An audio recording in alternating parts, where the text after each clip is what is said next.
Hello, my name is Sam. I am a student of English. This is my story. I want to tell you about my life in London. I want to tell you about my fantastic teacher. You can read my story. You can learn English with me. It is a beautiful summer day. I am traveling on a train. Two women are on the train with me. The women sit opposite me. The women speak English. I don't understand much. I study English, but I am a beginner. I don't know many words. I start to speak to the women. I say some words in my basic English. The women understand what I want to say. I am happy. I say that I want to learn English. The women tell me that they are from England. They go home from a conference. Our conversation is 10 minutes long. The next station is my station. I say goodbye. The women give me their address and phone number. They tell me that I can visit them in England. Then we say goodbye. After this meeting, I work on my English every day. I translate texts and I watch films in English. In 6 months, my English is much better. It is good, but I want to know more. I go to London. I want to study English in London. When I am in London, I go to a school. My first lesson is on Monday. I meet my teacher and other students in the class. My teacher is a young lady. She is very nice. We say our names. We say where we are from. Then the lesson starts. Our teacher has a question for us. She wants to know how we study English. Our teacher says that she can teach us a very effective method to learn English. This method is very simple. Our teacher tells us that we don't have to study. We don't have to read textbooks. But we have to use English a lot. It is very good for me. I don't like studying, and I don't like textbooks. Then we speak about what is important when we learn a new language. Our teacher tells us we need languages for communication. Languages help us say ideas and understand ideas. So when you learn a new language, the best method is to use the language for communication. And this is what we will do in our course. We will speak a lot. Many students try to remember new words. They also study grammar rules. And these students don't use English for speaking. They study about the language but don't use the language. Of course, you need to learn new words and new grammar. But you don't have to study them. In this course, I want to show you a very simple and effective method of how to learn words and grammar. I like what our teacher says. Our lesson continues. We speak about our hobbies and what we do in our free time. We speak in pairs or with our teacher. We speak all the lesson. I like it. I am really happy. This system of learning is very good for me. How I learn words. I go to school on Tuesday again. One of the students asks a question which is interesting for me. She asks, what is the best way to learn new words? Our teacher says there are many things you can do to learn new words. I will tell you what is statistically the most effective way for learning new words. It is reading. When people read when they learn a new language, they learn twice as fast as people who don't read. It's good to read for at least 30 minutes every day. I want to show you what you should do if you want to get the maximum profit from reading. First, it is very important that the book or text which you read is interesting for you. It is important that you enjoy reading.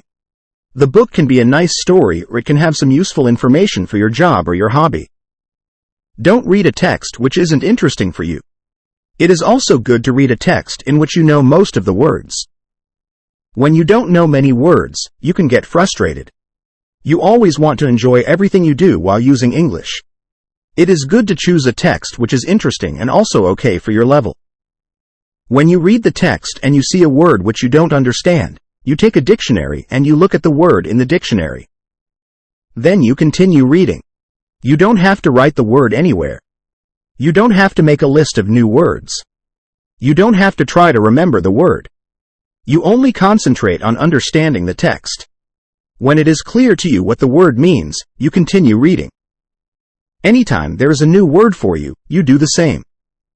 Reading also has another great advantage. When you read, you learn new words, and you also learn how every word is connected to other words in the sentence. You can see how to link the words correctly. This way of learning new words is very effective. Try it, and you will see how fast you can learn new words. Then we continue with the lesson. We speak about the situation in England and about the best jobs for students. This is good for me because I want to have a job. I want to do something after my school. I ask other students if they know where I can find a job. When my day at school is finished, I go to the job center. I don't know what jobs I can do, so I ask the lady at the job center what the best job for a student is. The lady tells me that they have some good jobs for students. She tells me that I can be a cleaner or waiter in a cafe. I tell the lady that I have no experience with these jobs. She tells me that my English is good enough to work at the cafe. The training is not difficult, and I can have more chances to speak English than being a cleaner. She tells me that I can start my job on Thursday. It is all good for me. I'm happy that I have a job where I can practice English. When you want to learn new words effectively, read for 30 minutes every day. How I learn pronunciation. On Wednesday, I go to school again.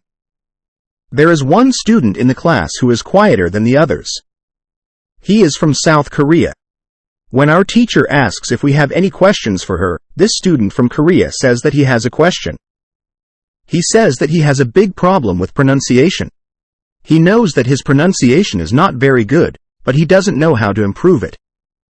He doesn't speak much because he doesn't want others to listen to his bad pronunciation.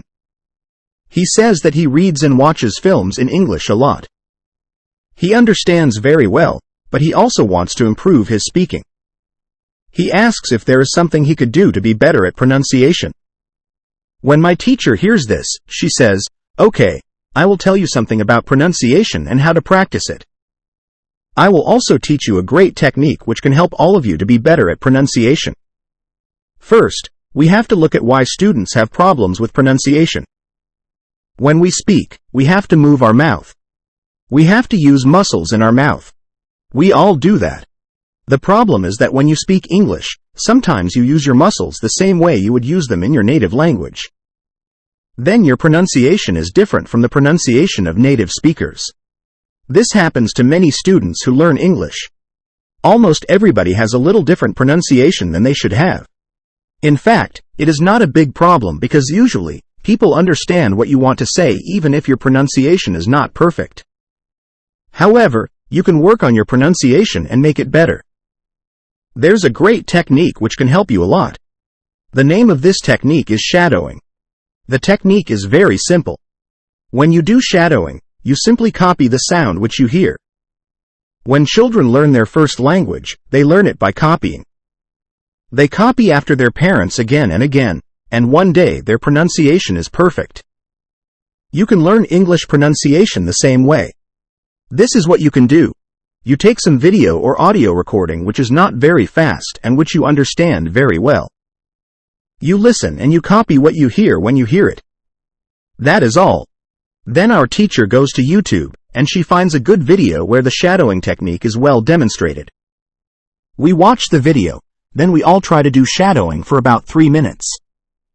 Then our teacher tells us, shadowing is also good when you're preparing for a presentation and you want to have good pronunciation. Before the presentation, you can go to someplace where you are alone, and you can do shadowing for about 10 minutes. You will see how much it will help you to have better pronunciation during the presentation. This is very interesting for me. I haven't heard about this technique before. When the lesson finishes, I go to the school reception. I ask the lady if there are any sports activities at school. I would like to do some sport in England. The lady at the reception says, "Yes, we have a table tennis team and a football team. The football team has training today at 5 o'clock.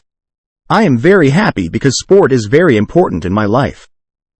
I go to the training of the football team.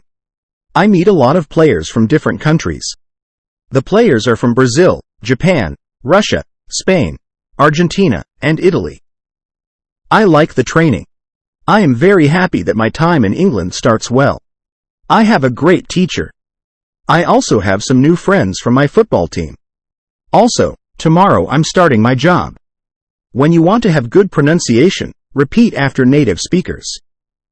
How I practice speaking. On Thursday, I go to school again. We have a new student in our class. Her name is Monica, and she is from Italy. At the beginning of the lesson, my teacher asks Monica some questions. My teacher knows Monica because Monica visited her class 1 year ago. It was a class for beginners and it was only for 2 weeks during summer holiday. When Monica speaks, her English is beautiful. Her pronunciation is very good, and she is very fluent. My teacher is very happy, and she tells Monica, "Your school in Italy must be very good." Monica says, "I don't go to any school. I learn English at home. I use techniques from you. I do a lot of reading, shadowing, and thinking aloud. I try to think more in English than in Italian. This is how I work on my English. The 2 weeks which I spent last summer at your class helped me a lot. You showed me the way. I know how to work on my English every day. This is why I wanted to go to your class again. Because 1 year ago, I was a beginner, and now I can speak English. I want to learn from you again." My teacher is very happy when she hears these words. She thanks Monica for her hard work. It is all very interesting for me. I already know about reading. I also know the shadowing technique. But Monica also speaks about thinking aloud. I don't know what it is, so I ask our teacher, "What is thinking aloud?" Our teacher says, "It is a very effective technique. You have to have a strong motivation to learn English if you want to have benefit from this technique. It is also good to know that for some people, this technique is a little crazy. But when you start to think aloud, your English can be better very fast." I say, I have a strong motivation. I don't care if the technique is crazy. If it helps, I want to learn it. Can you teach us this technique? Our teacher says, "Okay, it is actually very simple. You think in your native language all day, every day. It is normal. Now you can start to think in English. And when you start to think in English, then you can think aloud. You simply say aloud what you think. It is all." I say, "It is very simple. Why is it very effective?" Our teacher says, "Maybe you can ask Monica. She uses this technique. Maybe she can tell you more about this technique." Then our teacher asks Monica if it is okay for her to speak about her experience with thinking aloud. It is no problem for Monica. She says, "When I started with this technique, it wasn't easy. I started with very simple sentences. For example, I can speak English. It is good that I can speak English. I want to be better. I need to practice every day. I don't know many words, but I can use these words well. I can say with these words, I can do this. This is great." The sentences were really simple, but at the beginning, there was one problem. My thinking in Italian was long and complicated. I wasn't able to say in English exactly what I was saying in Italian. I needed to find a simpler form for English. To think in simple English was the hardest part. But after some time, it was normal for me to think in English. Then something interesting happened. I met a man from Australia. He was on holiday in Italy. I was still a beginner, but we started to speak English. I could see that I was able to speak with him without big problems. My sentences were simple and short, but I was able to speak. I didn't translate in my head from Italian to English. After the meeting with the man from Australia, I started to use thinking aloud more. This technique helped me a lot with my speaking. I still use it every day. It is really a very effective technique. Our teacher thanks Monica for her experience with thinking aloud. I want to use this technique because I also want to be better at speaking. When you want to speak English fluently, think aloud. When you want to learn English, read, listen, and speak. Do each activity for 30 minutes every day. Thank you for watching. Please subscribe my channel for more videos.